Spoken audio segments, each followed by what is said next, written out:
Hey everyone, this is the Desert Sun Crypto here. Thank you for coming back. This is the second video that I've put together. I wanted to drop some more information to you, things I've observed the past, present, and future of crypto.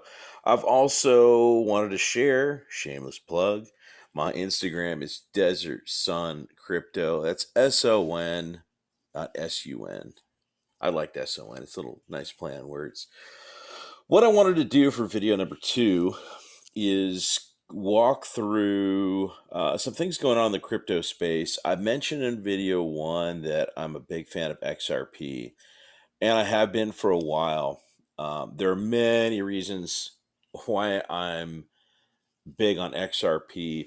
One of them is a little bit of a narrative that I kind of want to paint for you with regard to what's going on right now. Again, I've said this before. Some of the biggest things in our lifetime are happening right now in the crypto space, and no one is talking about it. That's really what got me into sharing my story, what I've observed. And nothing that I'm going to share right now is like anything that's being hidden. It's just not being talked about. And the way things work nowadays is that if you don't see it on the front page of the news, if you still get the newspaper, if you don't see it on TV, if you don't see it pop up in your feed, it's just not important. So this stuff hopefully will be important to you. Um, like, subscribe, share to any one of my channels. Follow me. I'm going to share a lot of this information, and hopefully, you can dive into some more things. So let's get started. So I wanted to start off, give you a little sliver of what's going on, and talk about, in particular, what's going on with the SEC. Now, if you don't know what happened the end of last year, is Jay Clayton, who was the head of the SEC. As you can see, he was appointed in 2017. December 23rd is when he vacated that office. Now, this is an important date to timestamp in your head. Um, who's Jay Clayton? You can look it up. He went to the same university as Donald Trump, University of Penn. One thing I'll say, I'm really apolitical. I don't really get my politics into these. But yeah, President Trump uh, was the president in the term. He appointed Jay Clayton. Anyhow, I'm just saying that just so you know that it happened. So, why is this all important? Okay, well, I want to kind of bring the clock back, time back to before COVID. And what I want to share with you is a video. It's on YouTube. You can find it. And this is a panel discussion that is happening called The State of Our Securities. Now, the gentleman right here on the left is Jay Clayton. He's the head of the SEC. Right here is Ripple investor GLENHUTCHINS. Probably do a video on him later. He's a really interesting guy. And Gary Kahn. Now, Gary Kahn actually, let me jump back to him here and actually just use um, uh, Wikipedia to spout who he is. He was another official, head of the National Economic Council, again by Trump. I'm just again just showing this so you can save yourself doing the homework. He was the CEO of Goldman Sachs, um, and so that's who Gary is. So now have an idea of who all these guys are. You can Wikipedia, Google them later. Um, and this is important. This happened in January 12th, 2020. These gentlemen are talking about, the state of the economy, securities. But, they're being cordial. They're sharing the same stage. And here's basically the content of what they're talking about. I'll let you guys listen. What I can say is this is an ongoing conversation. It's a very important conversation. My view is the conversation has matured to some extent. We're now talking about resiliency as opposed to defenses. When Right. something happens, how do we recover? I think that kind of conversation needs to go on. I also think, let me just say, the liquidity issues we talked about, as history shows us, there's usually a catalyst Right. that drives those. Yeah, that's a good point. And I could see That's a technology very good point. being that kind of catalyst. Right. I hope that our investors and consumers understand that we will have technology issues. They will happen. Now, if you haven't kind of picked up the body language, Gary's over here on the right, like, okay, let's get to your point. Glenn is in the middle, like, okay, like let's cut to the chase. What are you getting at? And here's, Jay Clayton kind of beating around the bush. Let's just get down to it. What are you talking about, Jay? Yep. The question is how we deal with them. Are we prepared? Do we have the resiliency? Can we move forward? But that's a good shift. Crypto assets. What do we think about crypto assets? I mean, You have a problem with your left hand today? Go ahead. For once, you're to the left of me. So, yeah.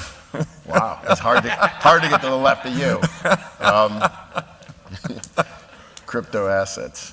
So look, I think you got to break this down because we conflate crypto and blockchain in America. We think they're synonyms. They're not at all synonyms. So I will be pretty quick on crypto. I am not a real believer in sort of the cryptocurrency world. Glenn may vehemently disagree with me on this, but I am much more of someone that thinks in the United States, we still believe in safety and soundness. We believe in KYC, we believe in AML, we believe in audit trail and some regulatory oversight. And in the crypto assets that are out there. So Gary makes it clear he's not a huge fan of cryptocurrency, and yeah, he's going to go on explaining a little bit more about his thoughts. A little later on, let's get to Glenn. Let me kind of speed it up here a little bit. He gets right into talking about what his thoughts are as a Ripple investor about the crypto space, in particular cryptocurrency. So the notion that it's some big revolutionary thing, only can take 8%. By the way, Ken Rogoff's book, The End of Cash, says that the 80 to 90% of U.S. $100 bills are used in organized crime and tax evasion. So the thing that's most useful to the bad guys is cash. It's the ultimate sort of anonymized security. But anyway, so that's a straightforward, easy thing to do. It should be done, and kind of we just got to get there. Agreed. Right. That's the end. That's easy. Amen. Now, if you talk about the whole crypto kind of world. I got to this from the kind of the payments thing because I've been looking for a way in which we could take the cost of payments down by 99%, the way we've taken out the cost of trading in securities. In the payments world, we use the term, we oftentimes use the term of the payments rails. There's the credit card rails, there's checking rails, there's the FedWire rails. Goes around. So let's to understand how I think to think about the cryptocurrency world is there are three parts of it: the blockchain, the token, and the protocol.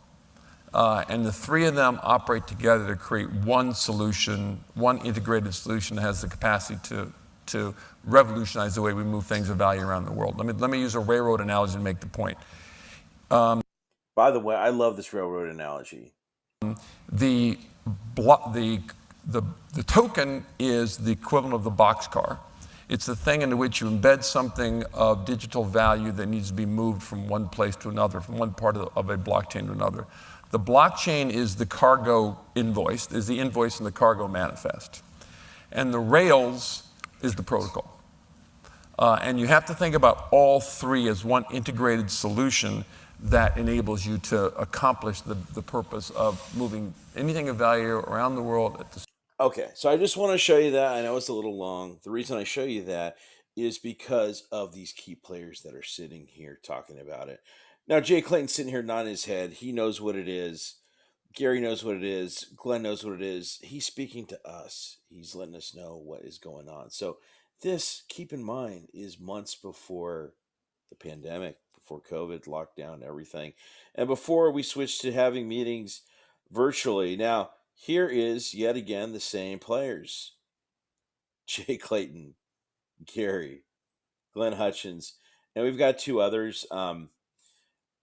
What happens during this time? Well, a lot. We're going uh, uh, to to digital everything. People are starting to familiarize themselves with cryptocurrency, and as they alluded to before, there's a transition into cryptocurrency. Now, this clip I'm going to show you is from November 19th, 2020. Again, keep that date in mind. So, January, they have this panel. About 11 months later, COVID's happened, the lockdown. It's after the election. Jay Clayton is talking about leaving the SEC, and so they're kind of tongue in cheek thanking him for his service. Again, Glenn Hutchins, not one to mince words or beat around the bush, gets right into it. And here's what Glenn has to say. Again, here we go. So Jay, before I ask my question to you, I want to just compliment John Williams on his leadership of the Economic Club of New York. I think it's an important role that the president of the Federal Reserve Bank in New York undertake. So adds to his responsibilities. But John, thank you for doing this. Jay, one of the I think you gave yourself short shrift in your remarks for the extent to which you fostered innovation in the financial markets while you've been chairman, while protecting investors. As Harold suggested, and let's get to crypto, one of the maybe at the not the cutting edge, but the bleeding edge of fintech innovation during your time period at the SEC has been cryptocurrencies. Uncharted territory, which you've navigated with both those goals, investor protection, but fostering innovation in mind. Tell us a little bit about that journey as you've been chairman of the SEC, and give us some sense of where you think it goes from here. Oh, well, thank you. Great. A lot of that goes to the women and men on our staff who hit this head on. But I look, when we arrived 3 years ago, the promise of this technology was becoming readily apparent. Unfortunately, the promise got channeled into an area where we have long-standing regulations that have worked really well, and that is that you can't make a widespread public offering of securities without going through the SEC registration process. Now, this is great. Here you've got an investor in Ripple. He's asking him point blank, what's going on? We need some clarity with regard to cryptocurrency. You've given us none, Jay. And Jay's going to go on and basically say, well, we need to, we should have, here's what it is. He really doesn't care at this point. He's out. What's interesting right now, if you look at Gary, he's starting to write down. He's starting to pay attention to what's happening. Now, this is November 2020, folks. November 2020. If you don't know, December, look at the date. 12th, 12/22, 2020. SEC drops a lawsuit against who? Ripple Labs, Brad Garlinghouse, and Chris Larson, who are the leadership of Ripple, which I'll get to here in a second. But again, look at the date, okay? 12/22. What date did I say to remember? For Jay Clayton, let's go back. December 23rd. This guy drops this the day before he leaves. Can you believe that? This has been the narrative for the last few months. And if you haven't been following this lawsuit, there's a lot that's happening. And probably in my next video, I'm going to go into it. But I want to just show you just kind of a lead up to what's going on. Why this is just, a surprise to Ripple investors, myself included. And this is just fascinating, to say the least. Now, let's ship over to Ripple Labs. What is Ripple Labs? Our story. We can get into it. I want to first start with the leadership over there, and particularly to look at the board. As I mentioned, Chris Larson, who's the executive chairman of the board, he's listed in the lawsuit. few other folks: Susan Athley, Brett Garlinghouse, Anja Manuel, Adam Tradin, and let's drop down Rosie Rios. Now, if you don't know who Rosie Rios is actually one of Obama's treasurers from 2009 to 2016. I guess it would make her Obama's treasurer, right? Not one of them.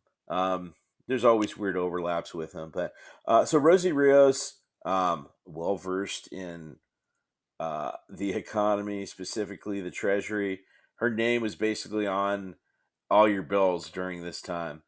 Anyways, Rosie Rios hops on board now. One of the videos that I want to share is Rosie Rios. This is her being interviewed, a few months back. Now, listen to Rosie, her response to this question. What do you think about cryptocurrency as a form of currency?